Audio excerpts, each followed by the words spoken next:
que están trabajando en estos temas de conectividad.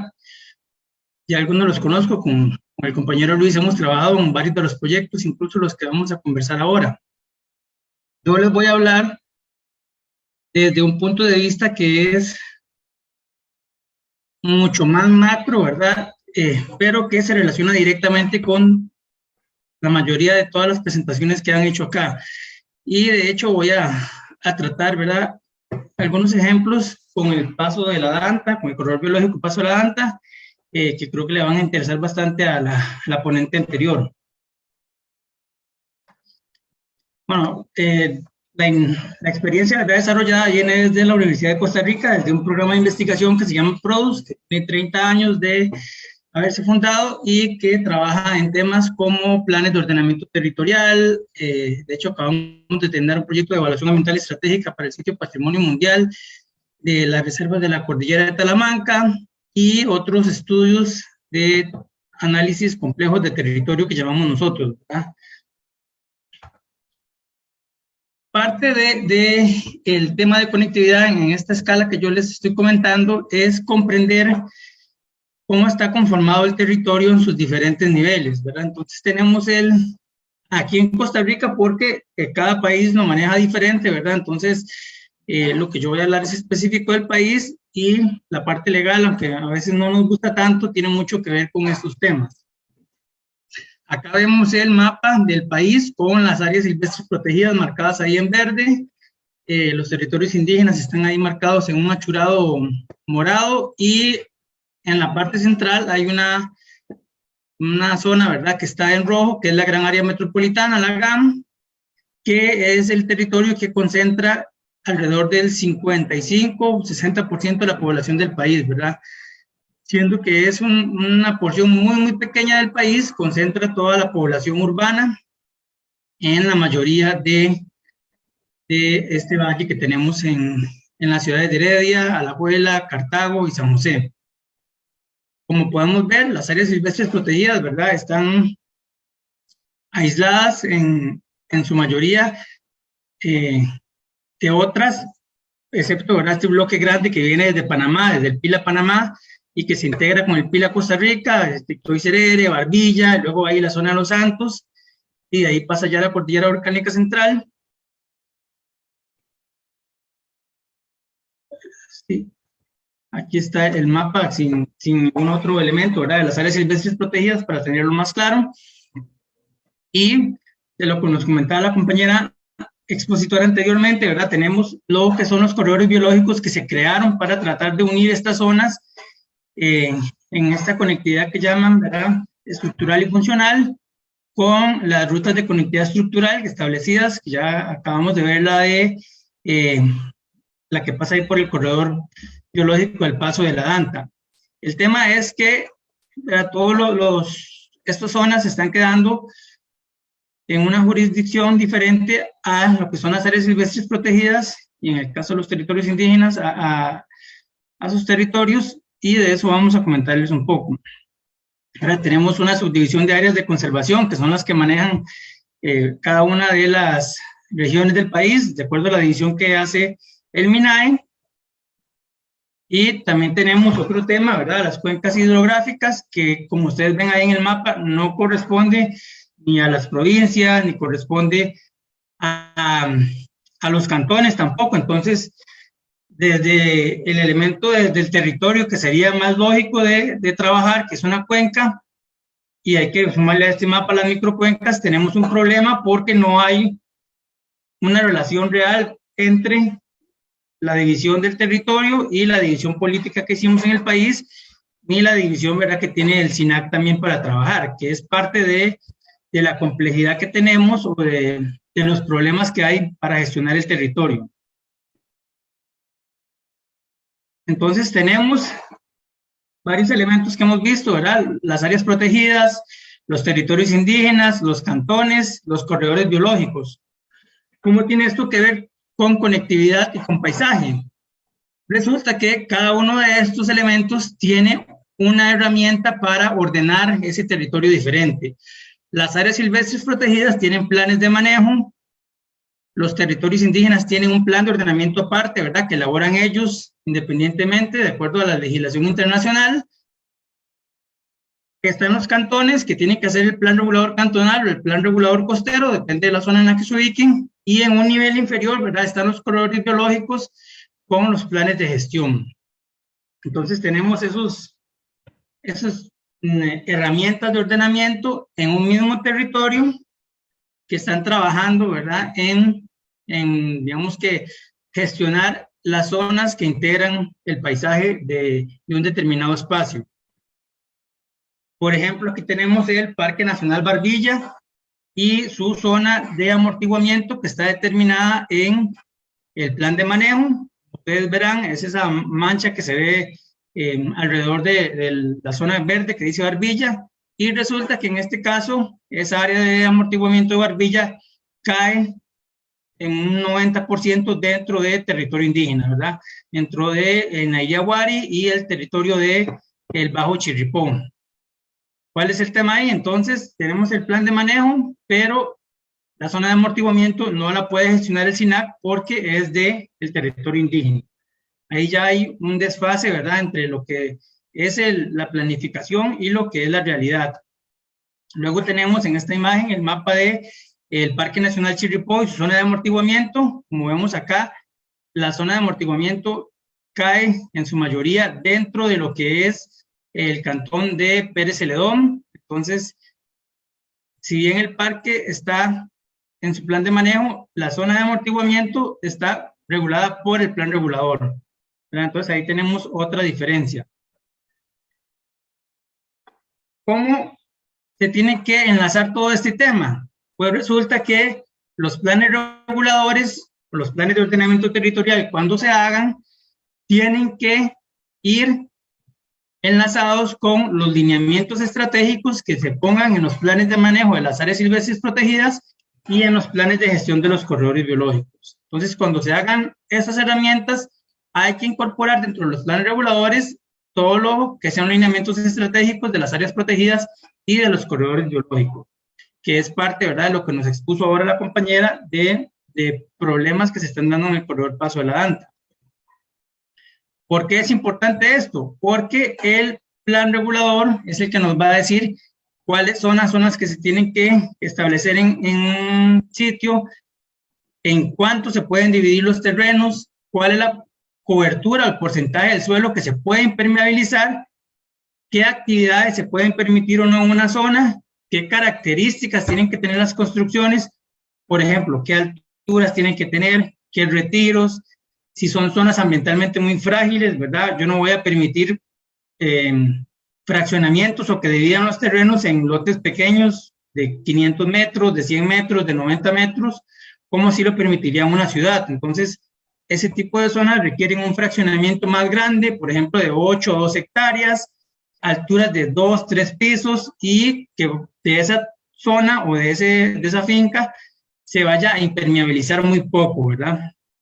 Al regular yo todos estos temas de tamaño de las fincas, alturas de los edificios, cantidad que puedo construir de la finca, yo voy a ir gestionando el paisaje, ¿verdad?, y mejorando esos temas que hemos conversado de conectividad, de cobertura en la zona, de lograr que los terrenos que están en zonas de mayor fragilidad tengan más cobertura arbórea nativa, de ser posible, para fomentar todos estos temas de no crear esas islas urbanas o esas islas de territorios que hemos creado en muchos de los sitios en el país. La Ley Orgánica del Ambiente cita que las municipalidades son las responsables de generar estos planes de ordenamiento, las políticas nacionales de asentamientos humanos y las actividades económicas.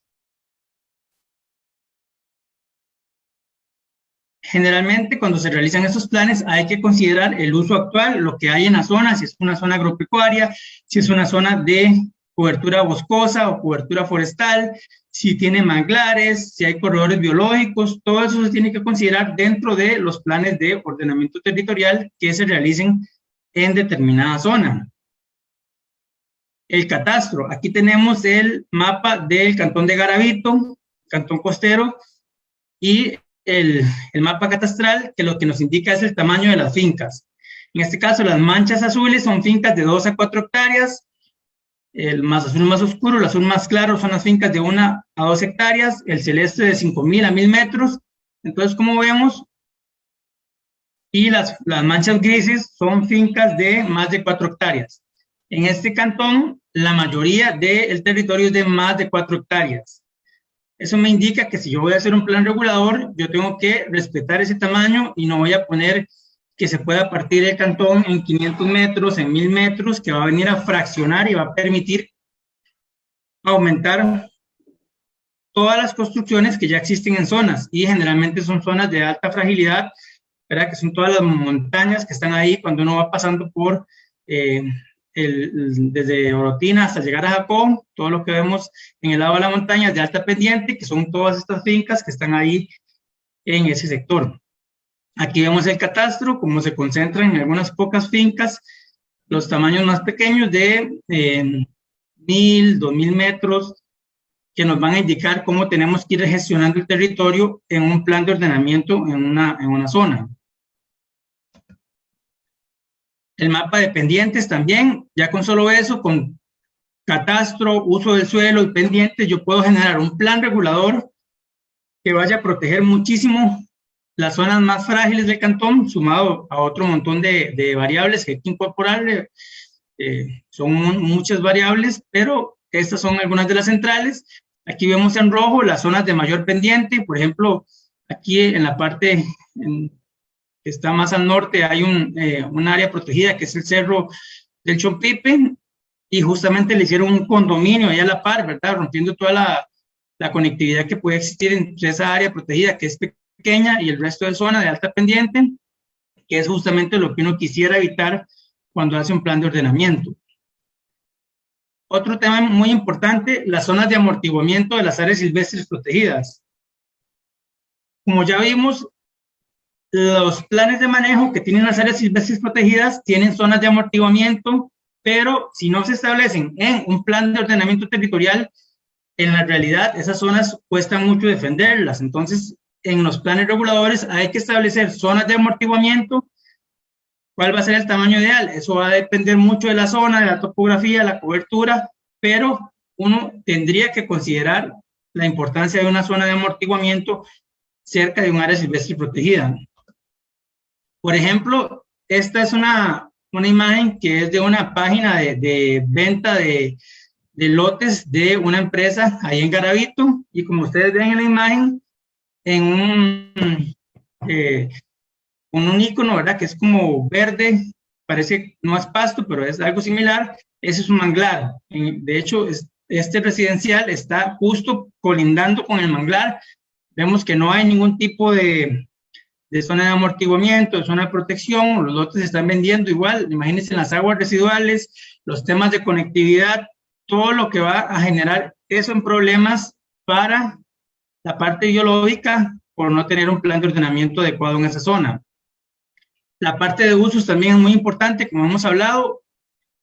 Los usos urbanos van a generar fraccionamiento, van a generar más cantidad de postes, carreteras, tendido eléctrico, todo lo que hemos comentado. Al no controlar toda esa mancha urbana que va generándose en el país, yo no controlo los usos y debería enfocarme en los sitios que tienen alta fragilidad para fomentar este tipo de imágenes que vemos acá, como son paisajes rurales, con baja cobertura, con infraestructura pequeña, que no vaya a dañar el tema de conectividad y de paisaje. Aquí un ejemplo de una zona en la que no se ha hecho planificación y la que todos, desde el punto de vista biológico, conocemos el desastre, igual desde planificación, que es el Parque Manuel Antonio. Aquí vemos la entrada del Parque Manuel Antonio, donde justamente está colindando directamente la parte de hoteles, la parte de otros hospedajes, carretera, todo lo que no hay que hacer, ¿verdad? Por no tener una zona de amortiguamiento, un plan de ordenamiento que vaya dirigiendo ese desarrollo y vaya evitando que se vaya fraccionando el espacio de esta manera inadecuadamente. Ahora aquí les comentaba la parte de lo que no debería hacerse y se hace. Estas son imágenes que vamos a observar del corredor biológico paso de la Danta las tomamos hace más de 10 años, 11 años, cuando hicimos el plan regulador de OSA. De hecho, el compañero que expuso aquí, Luis Madrigal, fue de gira con nosotros en esa ocasión, con otro compañero biólogo, Marco Retana, que es el que nos colabora con estos temas. Y para que ustedes observen lo que no debería hacerse, ¿verdad? En esa zona el plan regulador permitía 1 o 2 hectáreas de fraccionamiento. Veamos todos los caminos que se han abierto en esa parte, que es el cortaaguas de la montaña ahí. Esto que representa a nivel de conectividad, a nivel de paisaje, a nivel de obstáculos para movilización de especies, a nivel de ruido, ya cuando estén construidas todas las casas ahí, hoteles o lo que vayan a hacer, a nivel de aguas residuales, contaminación, ¿quién va a ir a recoger los residuos sólidos hasta allá arriba? ¿Verdad? Porque eso está en la parte alta de las montañas. Aquí vemos más la erosión que están generando esos caminos que se hicieron ahí en la montaña. Está saturando de sedimentos el Parque Marino Ballena y los corales están viéndose afectados. Ya hay estudios del CIMAR que demuestra esto. Y así ha sido la tónica ahí en esa zona, ¿verdad? Y abajo podemos ver el humedal Terra Basierpe en esas imágenes. Aquí vemos más. Las imágenes son de un sobrevuelo que hicimos con unos fondos de TNC, de National Conservancy, que fue la que dio los fondos para hacer esos planes de ordenamiento territorial. Como ustedes vemos ahí, esos planteles o esos cortes que han hecho ahí en la montaña, muestra de lo que yo les decía que no se puede ir haciendo. Aquí vemos más. Aquí pueden ver el tamaño, ¿verdad?, de esos cortes, ahí las vagonetas en la imagen. El desastre, ¿verdad?, que se genera. Aquí hay más imágenes de ese tema. Y, bueno, ¿qué pasó con eso? Eso en su momento fue, de hecho, don Jorge Lobo, que ahora lo mencionaban, fue gran precursor de las denuncias. Él hizo un montón de giras allá a la zona, se hizo este informe del Tribunal Ambiental, no se sabe qué pasó, ¿verdad?, al final. Nosotros fuimos de gira hace poco por otro tema y ahí están todavía construyendo en ese corredor, entonces es complicado. Un ejemplo de lo que se ha venido trabajando, aquí tenemos el mapa de una sección del plan regulador del Cantón de San Carlos, donde está el Parque Nacional Juan Castro Blanco. Es esa mancha verde que ustedes ven en la pantalla, y en ese plan regulador se dejó una zona de amortiguamiento, ¿verdad?, que se determinó por el uso del suelo, pendientes, cobertura, que corresponde a una zona para ecoturismo de baja intervención, que va a servir de amortiguamiento con las zonas agropecuarias, que va a permitir todo mantener la conectividad del Parque Nacional con el resto de zonas de ese cantón. Entonces, se ha venido trabajando en este tipo de ejemplos donde se generan en los planes reguladores o en los planes de ordenamiento estas zonas de amortiguamiento o estas zonas de transición para fomentar la conectividad y para fomentar el que no se genere una fragmentación del paisaje y una fragmentación del territorio que vaya a afectar negativamente el ambiente. Lamentablemente, aquí vemos el mapa de planes reguladores en el país que están a la fecha. Esta es información del MIBA, de una presentación que hicieron hace poco, y a grandes rasgos, de todo el territorio nacional que debería tener planes de ordenamiento, solo el 16% los tiene. Entonces, tenemos un gran déficit, un gran problema desde la parte macro, ¿verdad?, como les comentaba, que es el plan de ordenamiento o el plan regulador, que tiene que incluir los lineamientos estructurales de los corredores biológicos, los lineamientos de las zonas de amortiguamiento de las áreas protegidas, y es la herramienta en sí que tiene la municipalidad para evitar ese crecimiento urbano descontrolado, esa fragmentación del paisaje descontrolada, ese cambio de uso de suelas agropecuarias a zonas urbanas o a zonas industriales descontroladas, ¿verdad? Todo eso tiene que hacerlo una herramienta como un plan regulador. Por eso yo les decía que es una escala muchísimo mayor a los otros temas que hemos comentado, pero que lamentablemente en el país todavía estamos muy mal. Entonces, desde la parte de ordenamiento, de gestión del territorio municipal, con los planes de ordenamiento, hay un gran déficit, y esto es, ¿verdad?, parte de lo que yo vengo a presentarles, y sería mi presentación. Ya se me acabaron los 20 minutos. Entonces, ahí también gracias, queda mi correo por cualquier consulta que tengan del tema. Excelente.